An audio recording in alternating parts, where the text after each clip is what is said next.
بسم الله الرحمن الرحيم. الحمد لله رب العالمين، والصلاة والسلام على رسول الله. أعوذ بالله من الشيطان الرجيم. يا أيها الإنسان إنك كادح إلى ربك كدحا فملاقيه. الإنسان هنا يشمل المسلم والكافر. إنك كادح إلى ربك كدحا، يعني عامل عملا بجد ونشاط، وهذا العمل قد يكون خيرا وقد يكون شرا. فملاقيه يعني أنك أيها الإنسان سوف تلاقي هذا العمل وسوف تجزى به. وفي الحديث أن جبريل عليه السلام أتى النبي صلى الله عليه وسلم فقال له: يا محمد، اعمل ما شئت فإنك ميت، وأحبب من شئت فإنك مفارقه، واعمل ما شئت فإنك ملاقيه. هذا الحديث حسنه الألباني رحمه الله. وقول الله عز وجل: فأما من أوتي كتابه بيمينه، هنا التقسيم، أما للتقسيم. أعطي كتابه يعني كتاب الأعمال التي كان يعملها في الحياة الدنيا. بيمينه يعني بيده اليمنى. والذي يعطي الكتاب هو الله عز وجل، وهو على كل شيء قدير. ومن المحتمل أن الملائكة هي التي تعطي كل إنسان كتابه. ومن المحتمل أيضا أن الكتب تطير فيأتي كل كتاب إلى صاحبه فيتناوله بيمينه،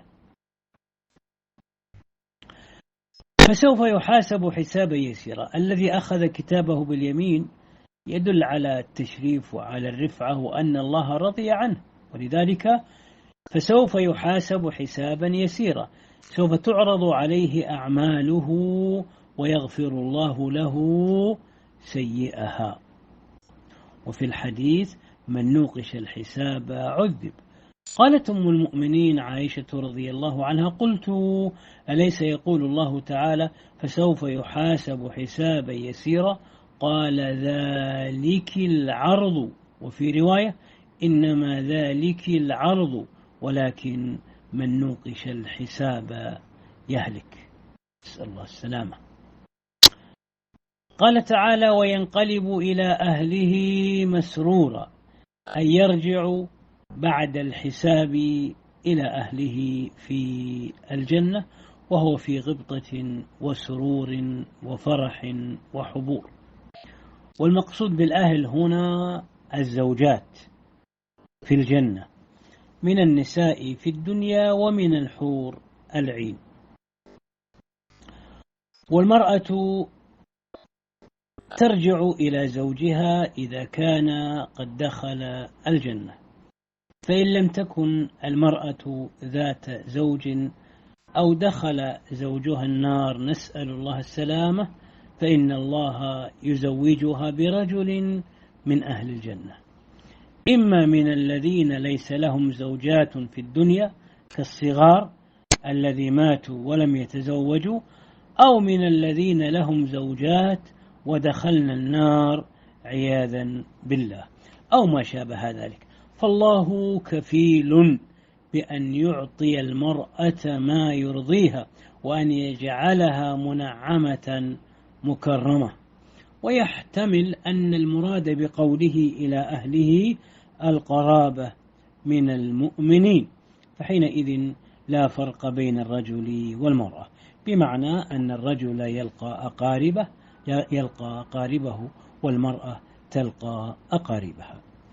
وأما من أوتي كتابه وراء ظهره، هذا القسم الثاني، نسأل الله السلامة، فيؤتى كتابه بشماله من وراء ظهره، حيث تثنى يده اليسرى إلى الخلف ويستلم كتابه بها، وهذا ظاهر فيه الإهانة والتحقير لشأن ذلك الشخص، لأنه أعرض عن دين الله عز وجل وأعرض عن طاعته سبحانه.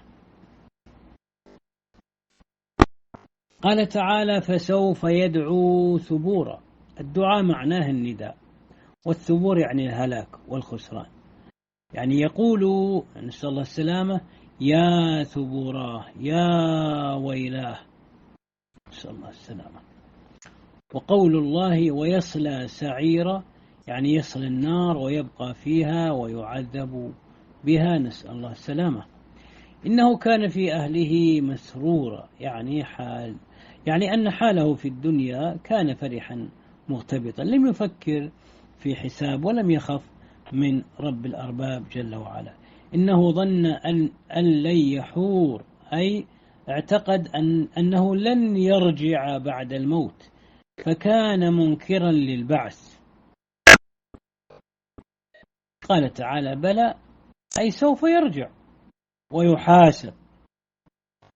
إن ربه كان به بصيرا، يعني في الحياة الدنيا الله يبصر أعماله ويعلم بها، لا يخفى عليه شيء سبحانه وبحمده.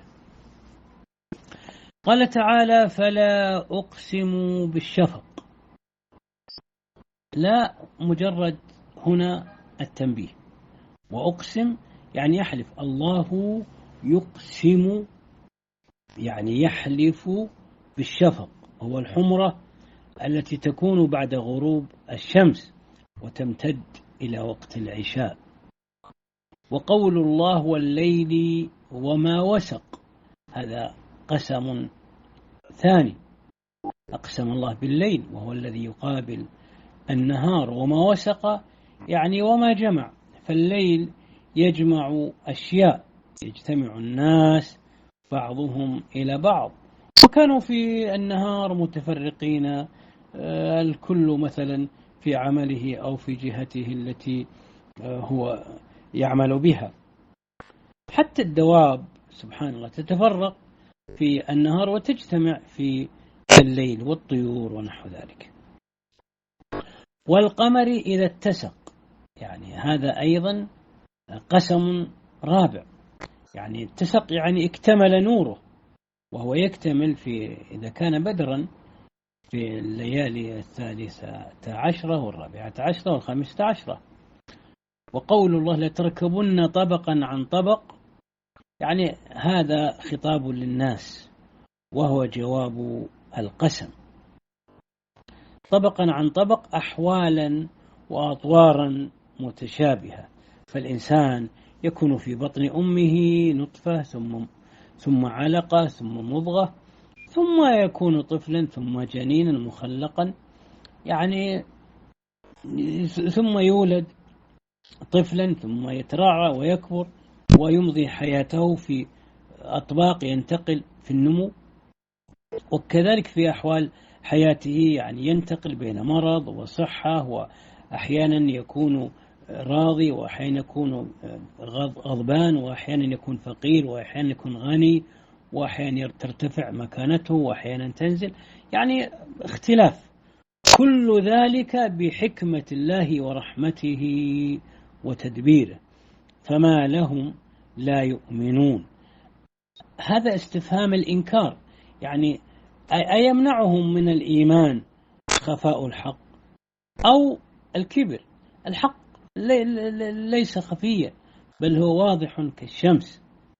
قال تعالى: وإذا قرئ عليهم القرآن لا يسجدون، يعني لا يخضعون لله عز وجل، ولا ينقادون لأمره، ولا يدخلون في الإسلام، بل الذين كفروا يكذبون، يعني الذي يمنعهم من الدخول في الإسلام هو التكذيب، وإلا فإن الحق واضح كالشمس. والله أعلم بما يوعون، يعني مطلع على ما يجمعون من الأعمال السيئة، ومن أيضا الكيد لرسل الله عليهم الصلاة والسلام. فبشرهم بعذاب أليم، أخبرهم على وجه البشارة بأنهم سوف يعذبون العذاب الموجع. والبشارة كما تكون في الخير فإنها تكون في الشر.